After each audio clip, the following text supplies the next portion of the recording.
का कोर्टाने ठरवलं तर कोर्ट तात्काळ निर्णय घेऊ शकतं.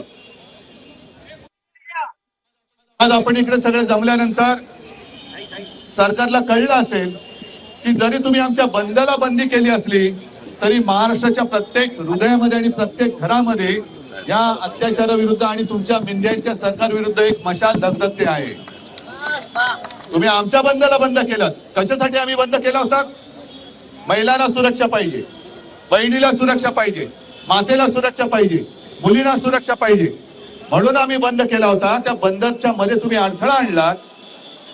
मग गेल्या आठवड्यामध्ये एक भारत बंद झाला होता 21-22 ऑगस्टला.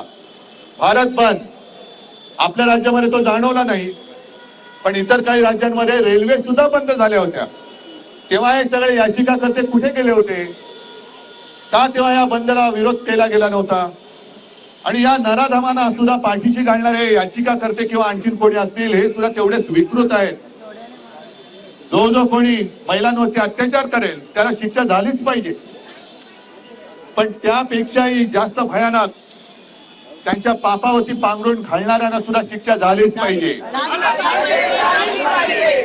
ज्यानी ज्यानी मग तो मराठा समाजाचा विषय असेल, एसटीचा विषय असेल, ही काही माणसं या राज्यकर्त्यांची सदा आवडती झालेली आहेत. सदा आवडते लोक कोण तुम्हाला माहितीये, त्यांची काय लायकी आहे तुम्हाला माहितीये. पण त्यांना सुद्धा मी सांगतो की तुम्ही केलं ते तुम्हाला शोभा देणार नाही. तुम्ही याच्यात राजकारण आणलं.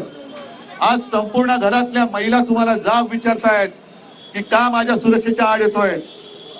आणि म्हणून मला असं वाटतं आजचं आंदोलन हे संपता कामा नये. जसं आज आपण इकडे आलो, भर पावसात सुद्धा आलो, तोंडाला काळ्या पट्ट्या बांधून हातात काळे झेंडे घेऊन याचा निषेध केलेला आहे.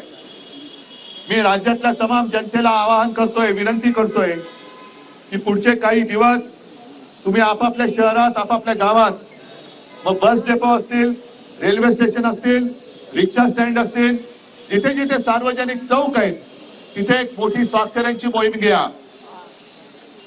बहीण सुरक्षित तर घर सुरक्षित. आम्हाला सुरक्षित बहीण पाहिजे.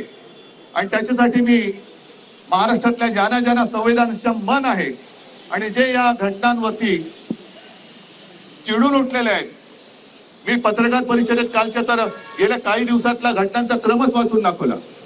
रोज कुठे ना काही कुठे काहीतरी घडते. रोज मुंबईत घडते, बदलापूर, अंबरनाथ, कोल्हापूर. आणि हे कंस मामा इकडे चांगली भाचीला न्याय कधी देतो कंस मामा, हे कंस मामा सगळे राख्या बांधत फिरतायत. म्हणजे बहिणीवरती एका बाजूला अत्याचार होतोय आणि निर्लज्ज राख्या बांधतायत. आणि राख्या बांधून घेण्यामध्ये कुठे अडचण येऊ नये म्हणून तुम्ही आमच्या आंदोलनांच्या मध्ये आडकाठी करताय. अरे एवढा निर्लज्ज सरकार यापूर्वी कधी महाराष्ट्राने पाहिलं नव्हतं.